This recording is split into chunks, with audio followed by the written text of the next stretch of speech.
I kicked a stone into the road as I walked home. My confidence was low, and I was feeling pretty sorry for myself. I felt like a failure at 17 years of age. I was no good at anything. Okay, I could cook, but nobody at school thought cooking was cool. Not unless you were on TV. That wasn't going to happen. Not to me. Ah well, I told myself. So Alex Chen is never going to be one of life's stars. I was nearly home. I was thinking about food. My home is the Golden Dragon, one of the best Chinese restaurants in Liverpool, so I think of food a lot. I cooked here at weekends for my dad. Dad always said I was a really good cook. He even said I was good enough to enter the Young Cook of the Year competition on TV. But I wasn't sure. I mean, I liked cooking, but did I want to be a cook? Well, yes, I did. But I wanted to be the best. I wasn't sure I could be that. So far, I'd never been the best at anything.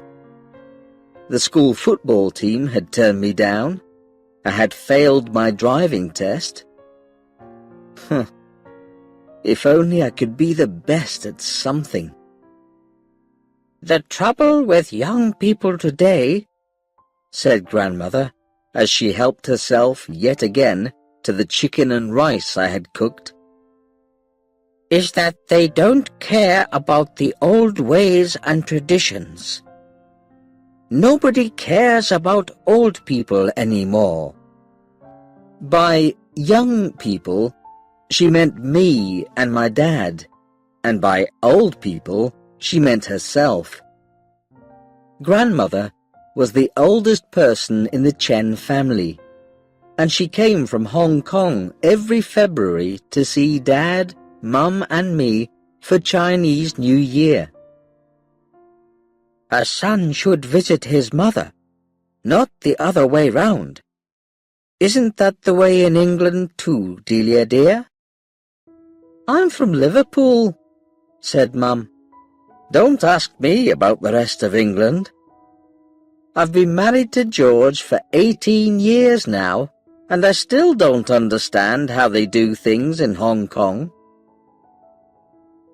Dad smiled. It was the same every year. Grandmother and Mum always pretended to act as if they didn't understand each other, when we all knew they did really. "And you know how busy the restaurant is at this time," said Dad. "Nearly every Chinese family in Liverpool eats out at Chinese New Year. That's when we make most money. And it pays for you to come here, doesn't it, Mother?" "Maybe so," said Grandmother. "But young Alex always stays here for Christmas with the English side of his family." "That would be me," said Mum. "But he never has Chinese New Year in Hong Kong. He's 15 now." 17, I reminded her. I always have to remind her how old I am.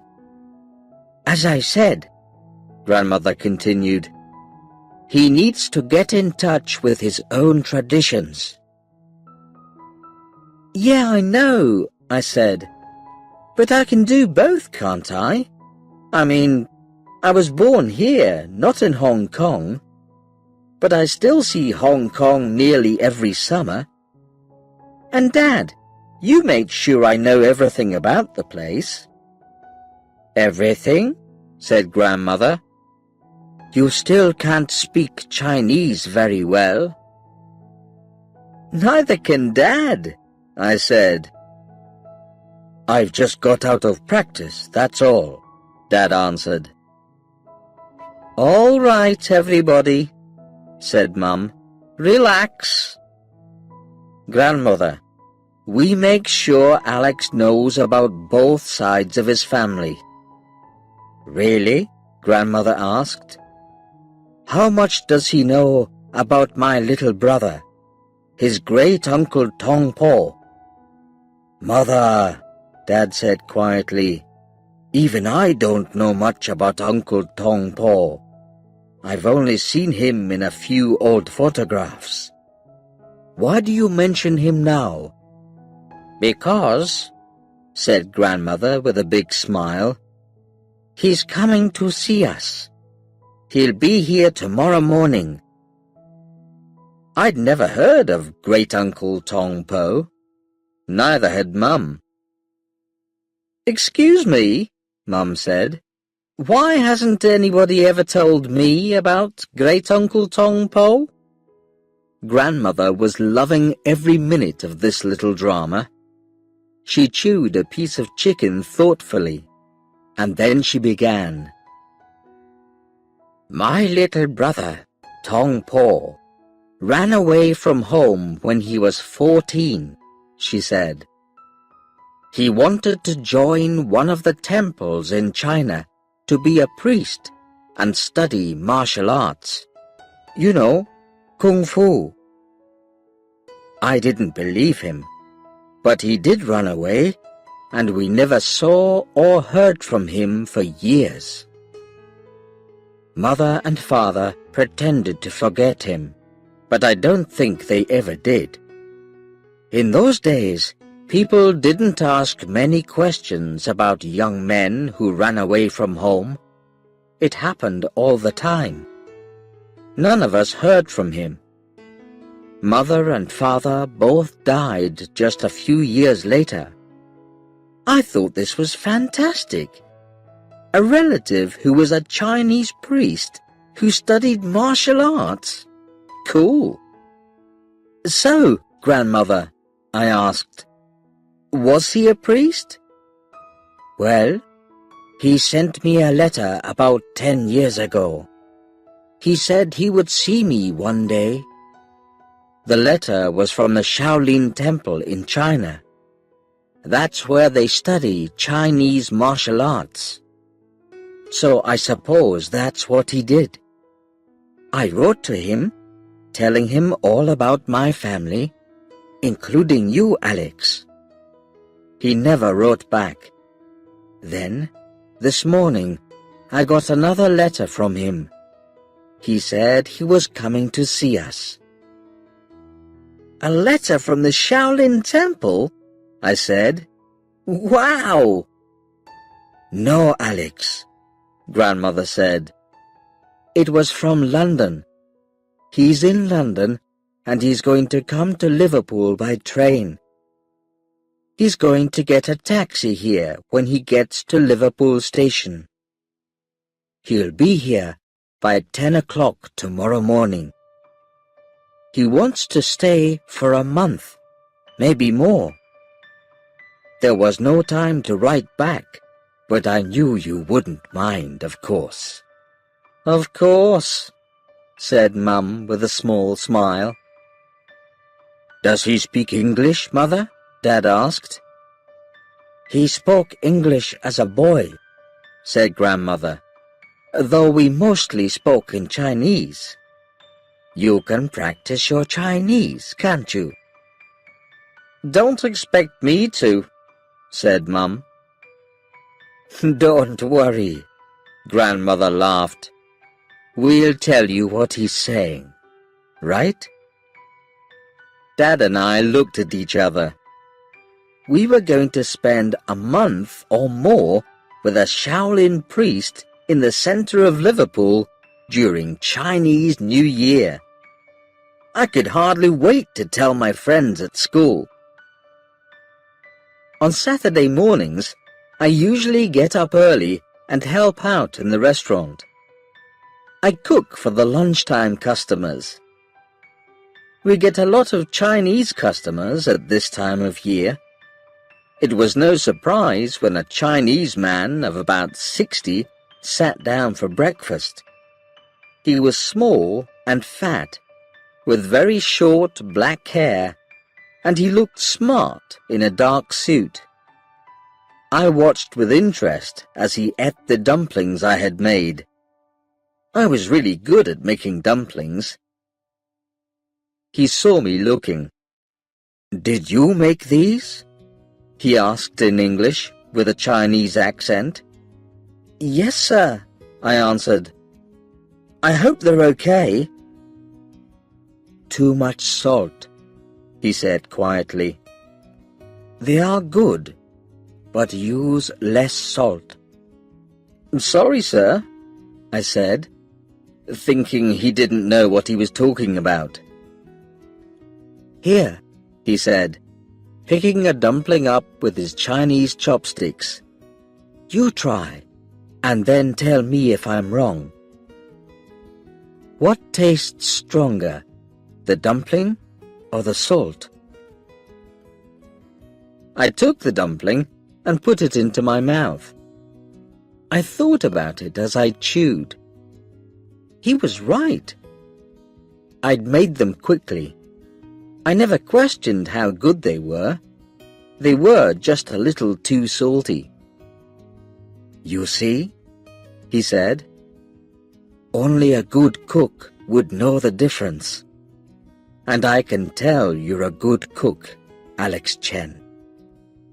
I heard gentle laughter behind me. It was Mum and Dad and Grandmother. "Listen to your great-uncle Tong Po, Alex," said Dad. "He especially wanted to taste your dumplings." Uncle Tong Po! I was expecting somebody who looked like Bruce Lee, but he looked like, well, like Grandmother, but fatter. Dad closed the restaurant while we all joined Uncle Tong Po round the table. I felt shy in front of him. Even though I've never done martial arts myself, I've always liked watching the kung fu films. And this man knew all about Shaolin Kung Fu, and he was sitting right next to me. I didn't know what to say. "I used to make these dumplings all the time at the Shaolin Temple," Uncle Tong Po said. "I see you know something about cooking too, Alex." "Thank you, Uncle," I said. "But you must know all about different kinds of kung fu from the temple," I asked. "What were you best at?" "I was best at kung fu cooking," he laughed. "I could cook a complete meal in under 3 minutes." He was joking, right? "You were at the Shaolin Temple for many years, weren't you, Uncle?"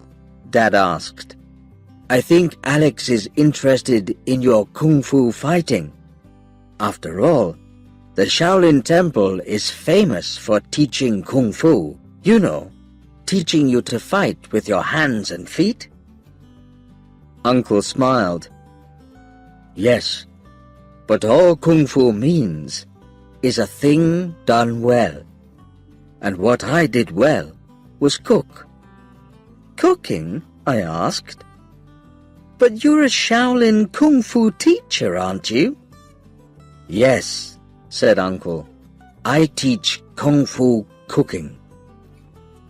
Maybe I wouldn't tell my school friends about my great-uncle, the Shaolin Kung Fu teacher, after all. Not if he was only a cook. "Little brother Tong Po," said Grandmother, "it's so good to see you. But now you're here, what are your plans?" "I'm going to spend time with my family, and I'm going to teach Alex some Chinese cooking." "Alex is already pretty good, you know, Uncle," said Dad. Uncle stood up and said, "Show me the kitchen and give me a few minutes." I showed him the kitchen. Then we waited. After just a few minutes, Uncle came out with a bowl of dumplings. "Eat," he told us. So we each took a dumpling and put it into our mouths. I was used to good dumplings, but these were absolutely delicious. They were the best dumplings I had ever tasted in the whole of my life. I could tell by everyone's faces that they all felt the same. "So what do you think of your own dumplings now, Alex?" Uncle asked. "Compared to these beautiful dumplings, mine were awful. They had none of the magical taste of Uncle's wonderful dumplings." "I don't know how you did it, Uncle," I said. "I could never cook something that good. Never in a million years." "All good cooks say that when they first taste real cooking," Uncle said. "I know I did." I looked down. I didn't know what to say. "We start tomorrow," Uncle said. "But first, I'd like to have some rice wine with my big sister." Sundays used to be relaxing. Not anymore. Now I got up early and Uncle taught me his cooking. The first day, Uncle made me cook something by myself while he watched. I cooked one of my favorite meat recipes. When I had finished, I put the food in front of him. Then I watched as he tasted it. I looked on nervously. It was the best I could do. I hoped he liked it. "Too much spice," he said. "Spices are added to give more flavor, not take it away. And the meat isn't cooked enough." "Okay," I thought to myself. "You do better." Uncle just said, "Wait here for a few minutes." I did. A few minutes later, he brought me exactly the same thing.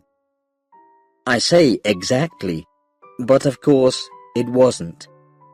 Uncle's meat with spice was the best I'd ever tasted. The meat was soft, and there was just the right amount of spice. It was a meal made with a true love of cooking. I thought, I could never cook like that. I felt like giving up. Uncle put his arm round me. "Now," he said, "the lessons begin." The first week was awful. I tried to do things in the same way as Uncle. I wanted to look good, but I was nervous. I got things wrong. My food tasted just the same as it always did. "Start trying to love the food," he said. "Enjoy yourself. Feel happy about your cooking." But I didn't feel happy. I felt terrible. "It's no good, Uncle," I told him. "I'll never be able to cook like you. I don't know how you do it. It's like magic. I just don't know your secret." Uncle nodded and smiled. "Ah," he said, "you finally worked it out. I knew you would. You're a smart boy." Worked it out? Smart boy? I didn't know what he was talking about. Was I smart? I said nothing.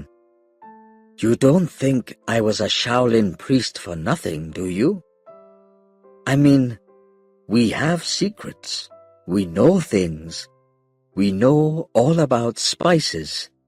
Secret spices. Magical spices." Magical spices? I didn't know if Uncle was being serious or not. But then, he was Shaolin. "Once I have prepared my food in the right way, it's ready for my secret kung fu spice," he said with a smile. "Come, you watch me as I prepare some spicy chicken with rice. You must do everything exactly as I do. Everything. If you do it right, I will add some of my kung fu spice, and then your food will be as good as mine." "Great!" Uncle had some special Shaolin spice that made his cooking so good. I wanted it too. I watched everything he did. I measured everything in exactly the same way. I cooked for the same amount of time, at the same temperature. I did everything the same. In fact, I really enjoyed cooking the meal. I felt certain that my food was perfectly cooked this time. Then I saw Uncle do something very strange. He took a small leather bag from his pocket, put in his thumb and finger, and took out a little bit of some powder. He sprinkled it over his finished food, and then sprinkled some over mine. I only saw a tiny amount fall from his fingers. I couldn't see it when it was on the food. "Taste mine first," Uncle told me. I tasted a mouthful. It was so delicious that I could hardly imagine anybody else producing anything as good. "Now taste your own," Uncle said. Mine looked the same, but I didn't believe that it could taste the same. When I put the food into my mouth, my eyes opened wide with wonder. It tasted just as good as Uncle's food. I was so happy that Uncle laughed. "You see," said Uncle, "if you prepare the food with love, that's when you can add a little bit of kung fu spice. Nothing will taste finer then. But it's our secret, yes? You mustn't tell anybody about the secrets of the Shaolin Temple, right?" "Yes, Uncle. I won't tell anybody." "Now, come. We have much to study if you are to learn the secret ways of a Shaolin cook." The next few weeks were the busiest I had ever had in my life. I was doing my schoolwork, I was cooking for Dad in the restaurant, and I was learning everything I could from Uncle. I thought I already knew a lot, but soon I realized I knew very little. I learned how to measure food. I learned what to add to it to give it extra flavor, including spices. I learned about every meat, fish, and vegetable. I learned how to make simple food tasty. Every time I cooked some food, Uncle added a little bit of kung fu spice from his bag. After a while, Uncle said I was doing very well indeed. But I still wanted to know about Uncle and his time at the Shaolin Temple. I asked him again if he had ever learned about real kung fu. "I told you before," he said. "Kung fu just means something done well. It doesn't matter what is studied." "But Alex, I have a present for you." "A present?" I asked. Uncle put a small leather bag on the kitchen table. It was just like the one he used. "Take it," he said. "It's kung fu spice. It's yours. Be careful how you use it. Not too much. Just a tiny bit with every meal. If you cook with love, the spice will work. It won't if you don't." "Wow! Thanks, Uncle. Can I look at it?" "If you want to. But take care. It's too valuable to waste." I opened the bag and looked inside. It was a small bag, and inside was some white powder. It certainly didn't look special. It didn't smell of anything much either. But that didn't matter to me. I knew it was the secret Shaolin magic of a real Shaolin priest. "This will last you a long time if you use it carefully," he told me. "But you must cook the way I taught you. You must cook with love, or it won't work." "Will it work on any food, or is it just Chinese food?" I asked.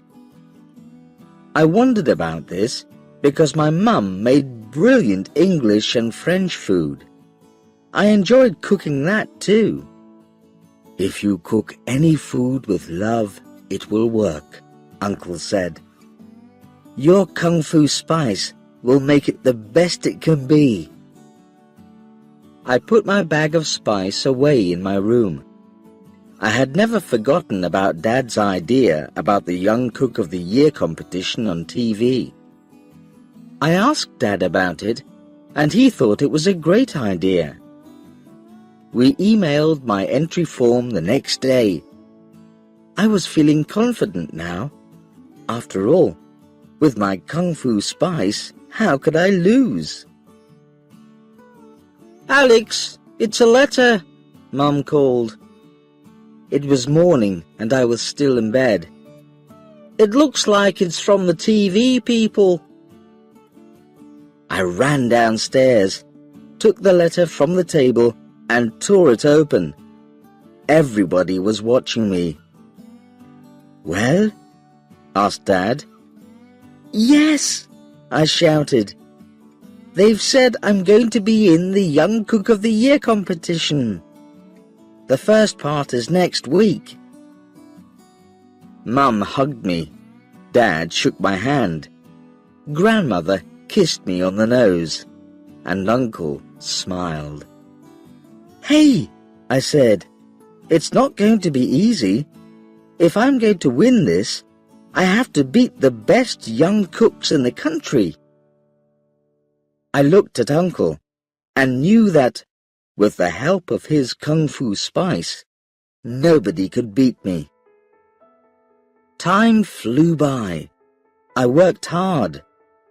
The first part of the competition was held in Liverpool for the northwest of England, my part of the country. All the other young cooks were having their competitions around the rest of England. I won my part easily with my Chinese cooking. It was fun, but I made sure that with every meal I added a tiny bit of Kung Fu spice. I didn't tell anybody about that, of course. It just looked like I was putting on a last bit of salt or something. But it worked. They all loved my cooking, and so did I. The next part of the competition was in London. If I got through that, I would be in the final on TV. Mum, Dad, Grandmother and Uncle had come to the first part of the competition. I wanted them to be there for me in London too. With my Kung Fu spice, I couldn't fail. The best young cooks in the country were all in the competition. I had to beat them all. I felt nervous. It was a big day. My family had to wait at our hotel, which was nearby.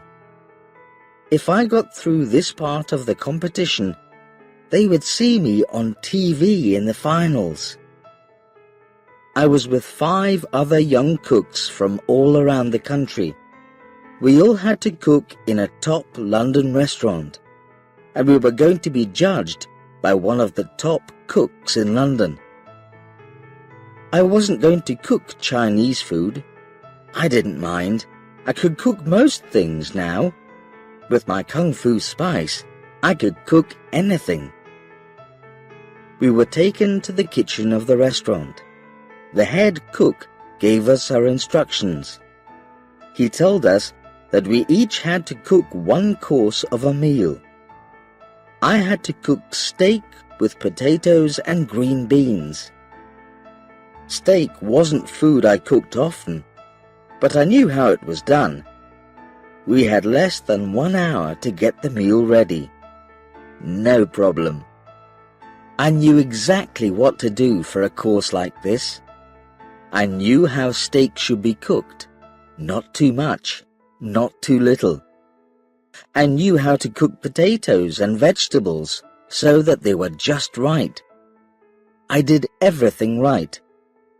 But the main thing was this. I felt good cooking the food. I enjoyed myself. Soon the food was ready. All I needed next was my kung fu spice to make everything perfect.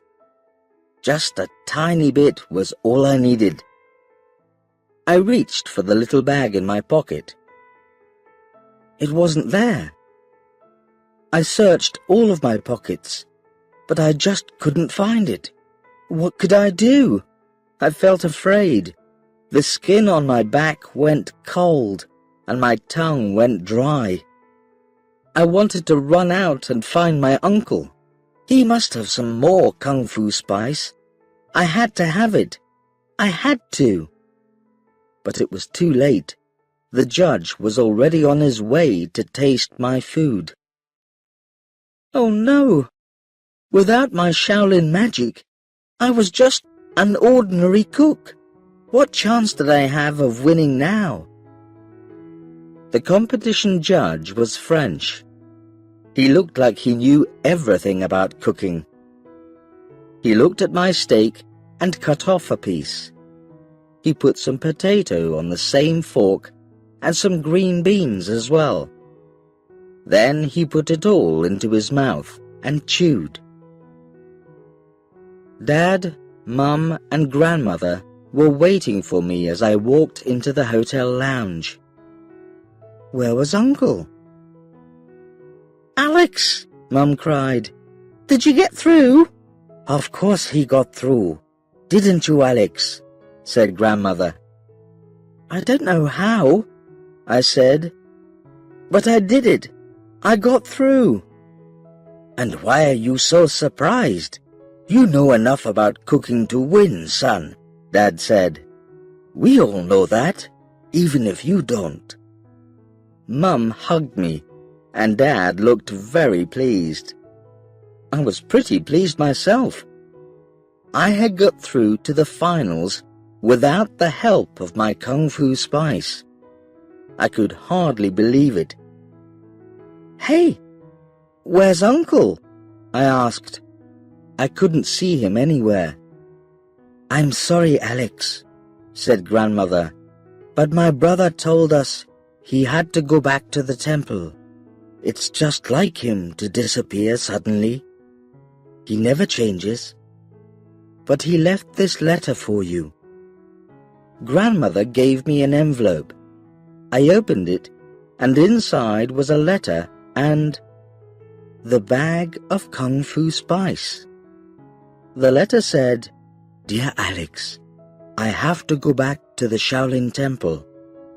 I have been asked to help a young man with his wushu. That's the real Chinese name for martial arts, which I also teach. Like you, he's good, but he needs a little push. I knew you didn't need my help anymore. I took the spice out of your pocket while you weren't looking. It wasn't magic spice at all. It was just rice powder. I'm sorry about my little lie. All you needed was confidence, not magic. I was right, wasn't I? I will visit again next year. I want to taste more of your delicious cooking. Tong Po. So he could fight like Bruce Lee after all. I knew it, said Mum as she read the letter. But what's all this about spice? Just something I borrowed from Uncle, I said. It's not important. Not anymore. I noticed Dad was smiling, but he had tears in his eyes. Mum had her arm round him. After all, Dad said, you have a competition to win. Right, son? I knew Dad was right. I knew I was good. I could win Young Cook of the Year now. Thanks to Uncle Tong Po, I was a real Kung Fu cook, with or without Kung Fu spice.